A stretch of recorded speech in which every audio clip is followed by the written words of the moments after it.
Chance అన్నారు, ఏంటి sir చెప్పండి సార్. పవన్ కళ్యాణ్ గారు ఒక్క ఛాన్స్ అంటూ మంచి ఒక వెహికల్ తయారు చేసుకొని వస్తున్నారండి.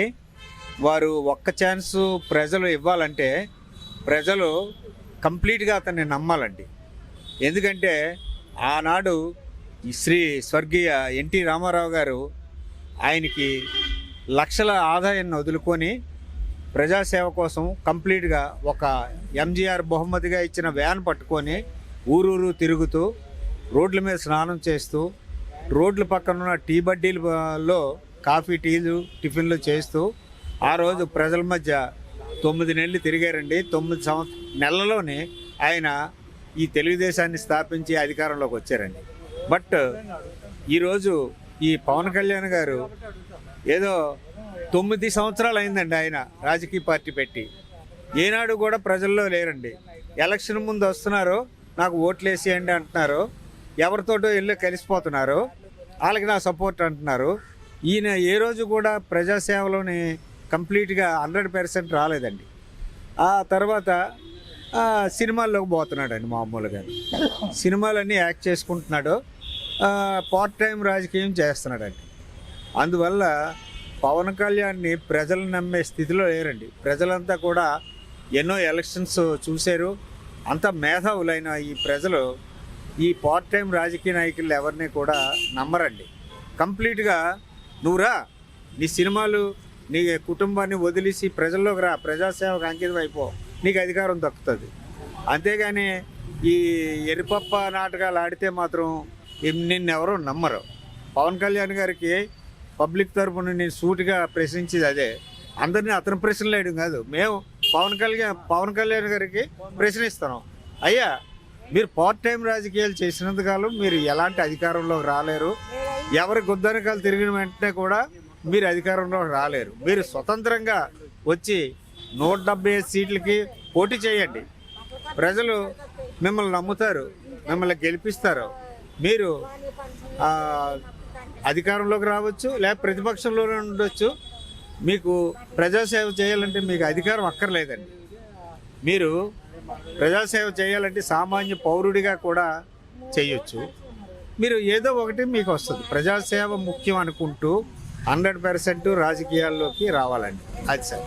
అంటే పవన్ కళ్యాణ్ అన్నయ్యలాగే పవన్ కళ్యాణ్ అన్నగారిది డిఫరెంట్ వే అండి. పవన్ కళ్యాణ్ అన్నగారిది డిఫరెంట్ వే అండి.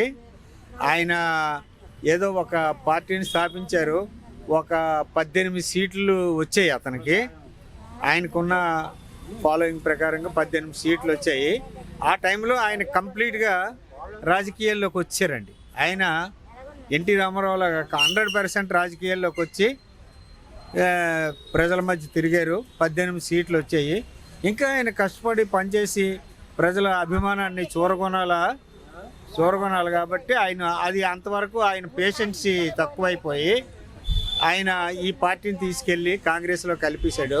వాళ్ళ తాలూకా ప్రలోభాలకి లొంగిపోయి ఏదో మినిస్టర్ ఇస్తామని ఏదో అనగానే వెళ్ళిపోయాడు. అది అందువల్ల ఆయన రాజకీయ జీవితం అక్కడితో సమాప్తం అయిపోయింది. ఇతను అలా కాదు, ఓడిపోయినా సరే పవన్ కళ్యాణ్ గారు ప్రజల్లో పార్ట్ టైమ్గా ఉంటూ ఆయన ఏదో చిన్న సేవలు చేస్తున్నారు. 25-30 కాదండి, 100% కూడా రావండి. లాస్ట్ టైం లాగే అవుతాయి. ఎందుకంటే అతను 100% రాజకీయాల్లోకి రాలేదు, ప్రజాసేవలోకి రాలేదు.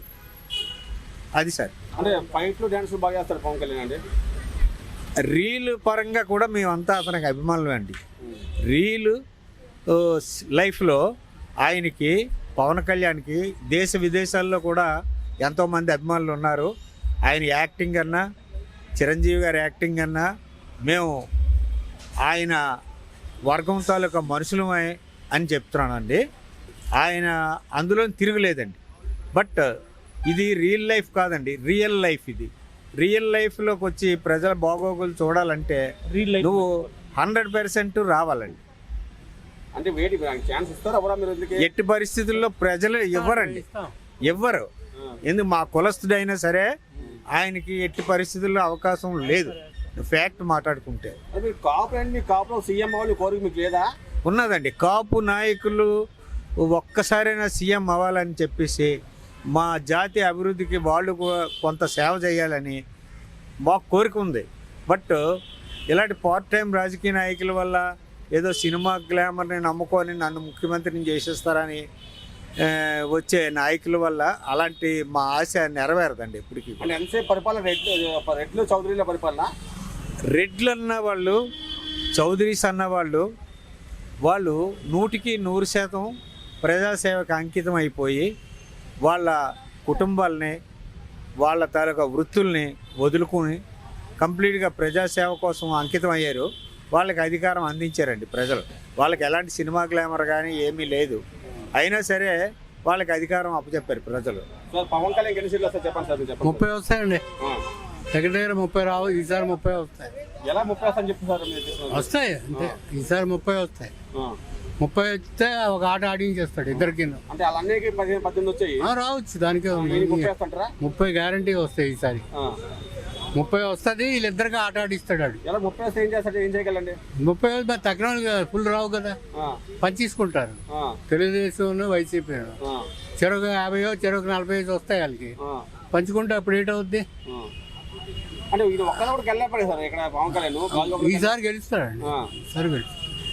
అప్పుడు వేరు, ఇప్పుడు వేరు. అంటే రాజకీయ అనుభవం వచ్చిందంటారా? వచ్చింది. కొంచెం పబ్లిక్ కూడాను వేస్తారు ఓట్లు, పబ్లిక్ ఫ్యాన్స్ వేస్తారండి. కిందిసారి ఏదో మరి అయిపోయింది కానీ ఈసారి మాత్రం గ్యారంటీగా వేస్తారు. ఈ మధ్య డబ్బులు ఖర్చు పెట్టాడండి రైతులకి పవన్ కళ్యాణ్. లక్ష ఇచ్చాడు కదా, సొంత డబ్బు ఇస్తున్నాడు. లక్ష ఇప్పటం వెళ్ళాడు, ఇప్పటం అక్కడ కూడా చేదనం పోయింది ఇక్కడ. ఉంటాయి, చిన్న ఉంటాయి. అని ఇప్పుడు ఫైనల్ గా ఎవరు వచ్చే అవకాశం ఉంది? ముఖ్యమంత్రి అయ్యే అవకాశం ప్రస్తుతం చెప్పలేమండి. ఇంకా మీ ఒపీనియన్ ఏమనుకుంటారు? ఒపీనియన్ లో ఎవరు ప్రస్తుతానికి ఎవరు రాష్ట్రం బాగుంటుంది చెప్పండి? రాష్ట్రం అలా చెప్పలేము సార్. అలాగా ఎవరు వస్తారంటే ఇప్పుడు ఏడ్చేది, ఎవరు వచ్చినా 7-8 లక్షల కోట్లు అప్పు ఉంది. ఇప్పుడు చంద్రబాబు వచ్చినా అప్పు ఉంది, కళ్యాణ్ వచ్చినా అప్పు ఉంది, జగన్ వచ్చినా అప్పు ఉంది. ఈ అప్పు సంగతి ఏంటి ముందు తేలాలి కదా. 7-8 లక్షల కోట్లు అప్పు జనం తీరుస్తారు, మనమే తీర్చాలా. ట్యాక్స్లు వేసి మన దగ్గర లాగుతారు, ఆ డబ్బుతోనే వడ్డీలు కడుతున్నారు. ఇంకెప్పుడు తీరుతుంది అసలు? ఇంకా ఒక ఛాన్స్ లేదండి, చూస్తారు ఆ టైం పొజిషన్ బట్టి ఎవరికి ఇస్తే బాగుంటుందా. చంద్రబాబుకి ఇస్తే వస్తే రావచ్చు, చెప్పలేము.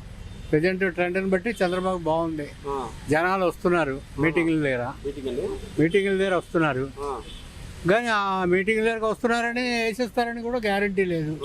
ఇప్పుడు చంద్రబాబుకి వేస్తే పథకాలన్నీ పోతాయని ఒక భయం ఇల్లు ఉంది ఎవరికి, శ్రమోళ్ళకి. అది కూడా ఒక కారణం ఉంది. ఇవన్నీ చూస్తారు. NGOs against YCP, middle class against YCP, ఇవన్నీ చాలా ఉన్నాయి. It will take time. సరిగ్గా ఎలక్షన్ ముందు తేలుతుంది ఎలాగా అనేది. ప్రస్తుతం ఒకటి ఇటు చాలా బ్యాడ్ దీంట్లోకి వచ్చేసాడు. డబ్బులు ఇవ్వడం లేదు, పెన్షన్లు ఇవ్వడం లేదు, జీతాలు ఇవ్వలేకపోతున్నాడు, తర్వాత రోడ్లు బాగోలేవు. ఇవన్నీ మైనస్ పాయింట్స్. జగన్ కాడు ఏదో అనుకుంటున్నాడు కానీ ఇవన్నీ మైనస్ పాయింట్స్. అవి కొంచెం లాస్ట్లో తేలుతుంది.